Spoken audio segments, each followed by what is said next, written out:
Even with like changing the title, people are like, oh, why'd you change the title? Because Girls Just Want to Have Blood can actually be in a store and people would pick it up and watch it more than Teenage Bloodsucking Bimbos, which is good for a laugh and is a cool, it's a niche market. You know what I mean? You can only hit so many people with it. Like Sodomaniac, you know, it's like, yeah, it's funny, it's a good movie, but I'm never surprised when people are like, oh, I don't want to watch that. Oh, that sounds weird. Or, you know what I mean? I'm like, yeah, I get it. Right. I mean, and it sounds like more like a girl's like coming of age story versus something that might be a little more exploitative. Right. And that's another thing, yeah, because if you like Google, like if you Google, like if you look for Sodomaniac, oh, you're going to get some things other than my movie. So same thing with teenage bloodsucking bimbos. You have teenage bimbos, you're going to end up with a lot of stuff that's not the movie. And plus, people are like less willing to put that on their website. Plus, with like the climate of things today, you know what I mean? Even just, you know, as much as we like to have fun and be offensive and stuff, we don't want to actually like offend it. You know what I'm saying? Like, I don't want to Yeah. just be like, hey, F you. It's more like, look, this is fun. We want people to be in on the joke, not, you know, have them mad at us. Plus, people, you know, like, they might not want that on their shelf. You know, a guy might like it, but his girlfriend might be like, nah. But Right. Girls Just Want to Have Blood. They'll be like, oh, that sounds nice. And then they'll watch it and be like, oh my God. Yeah, it's cool. It's a brilliant rebranding. I mean, just from the artwork to everything, it really elevated it to like that next level where it's something you'll scroll by and you're like, oh, this poster's dope, or you know, like the title is witty, so I Right. want to check it out. Yeah, I think if we kept the original title, we wouldn't have been getting all the, because it's been getting like a lot of press. It's been getting out there a lot. I don't think it would have got half of that if we stayed with the original title. Right. Now, I want to talk about your perseverance in getting this film to where it was because it's a feature film. Um, where did you start budget wise, and then after that, like, what hurdles did you have to go through? Whew, how long is this show? I'm still going through hurdles. Nah, I mean, it started again just like any movie that I make. I start with a title. So my first thing is, I wanted to make, after making Sodomaniac, I was like, I want to make something a little bit more broad that, like, you know, I mean, isn't about a guy in a butt mask going around attacking guys. Like something that more people could like. I'm like, okay, vampires. And the last movie was all dudes.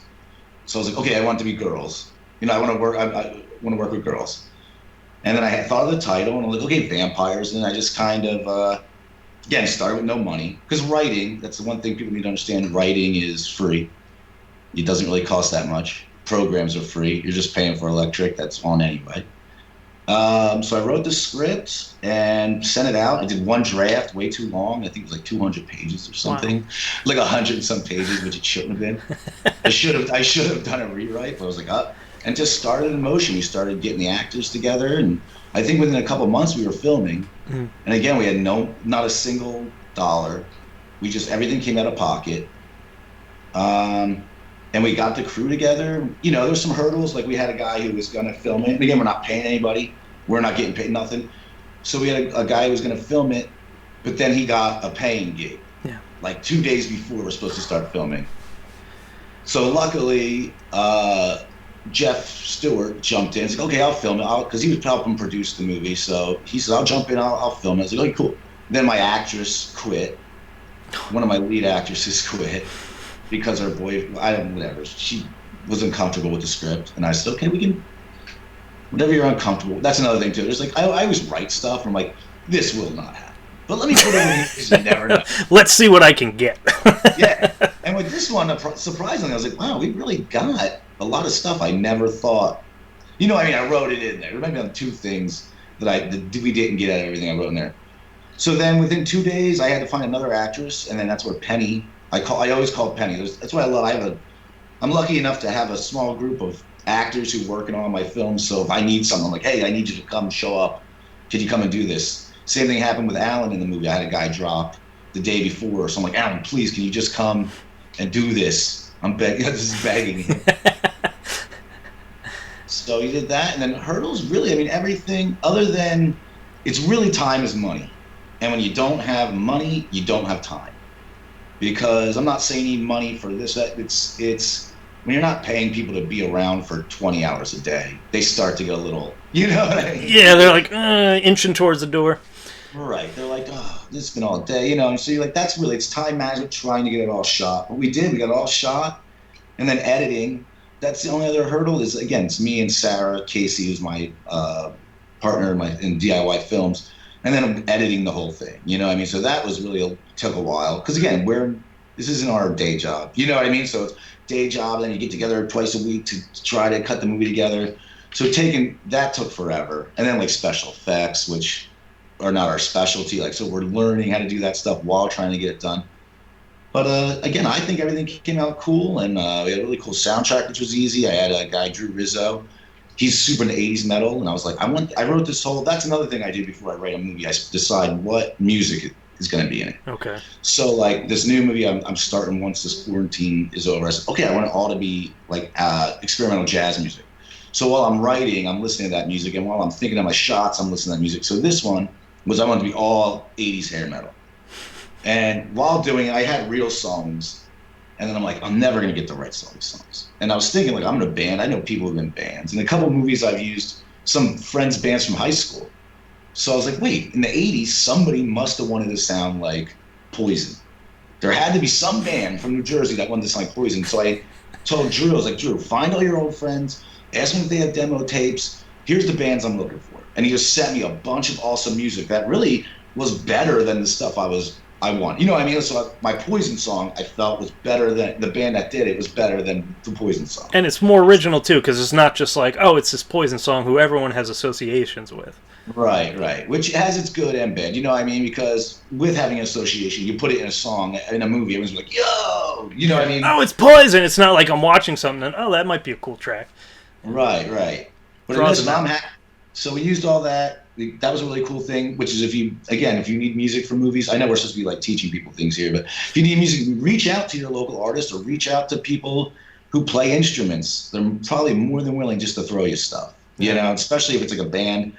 A lot of guys are in bands who put out records 10 years ago who would love to put their song in something to keep it going. So, sure.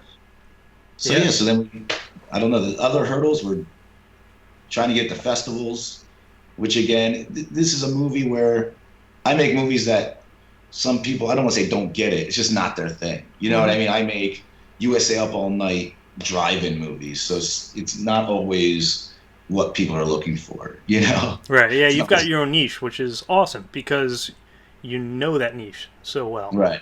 Like, you want to... I'm sorry. I was going to say, you're wearing a zombie shirt, dude. Like, you know these films. Yeah.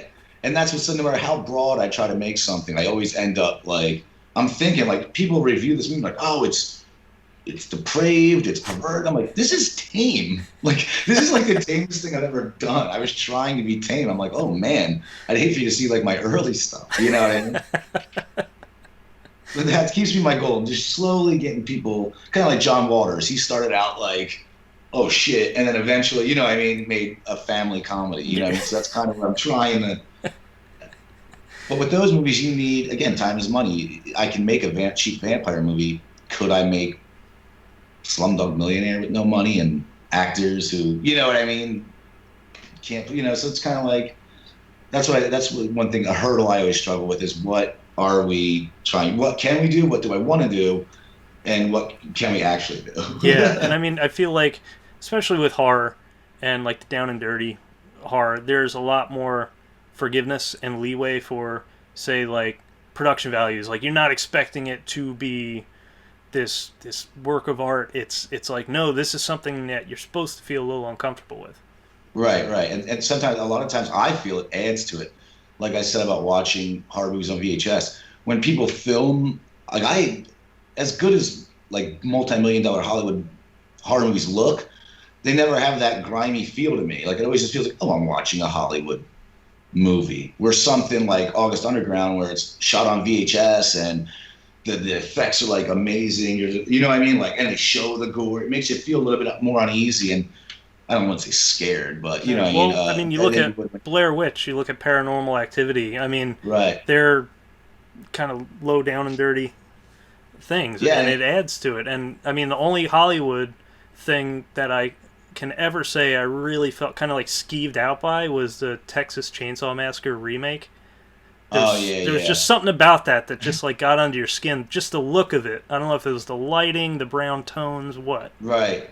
I think Hostel did a pretty good job. Hostel is, yeah, Eli As Roth. much as much as people hate that, but you're still gonna get crap no matter what. Someone's gonna think that oh, it's just torture porn. I'm like, well, it was grimy and it was fun. Same thing with Blair Witch. Like looking how that came out was like revolutionary, but then everybody did it. Yeah. People are still making that movie, remaking that movie to this day. So it's kind of like after a while, it does lose its luster. You got to still kind of reinvent what's going on, even if you want to do it in that way too.